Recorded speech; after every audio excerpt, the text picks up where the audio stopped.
E agora a dupla Zé Carlos e Ronaldo reveza.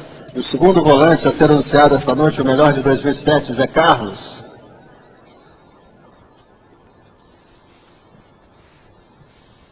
Se eu jogasse hoje, eu gostaria de jogar ao lado dele, porque eu sei do trabalho que ele fez, não só durante o campeonato, mas esse ano todo no Clube Atlético Mineiro. Rafael Miranda.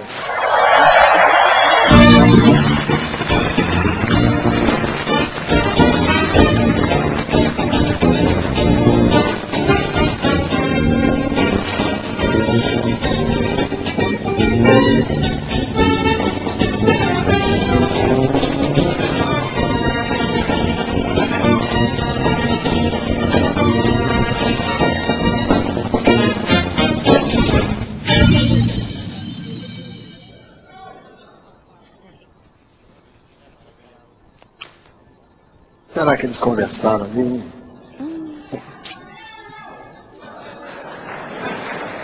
Segredos. Que a gente falou aí? Segredo, não posso falar. Parabéns, Rafael. Não atrapalha a candidatura. Já sabemos. Bom, o que os outros falaram também é agradecer a meus companheiros, aos diretores do Galo, à torcida principalmente, e a quem ligou também, o torcedor que tem um papel fundamental no futebol e mais uma vez votando e nos apoiando, é muito legal. Agradeço a todo mundo. Parabéns.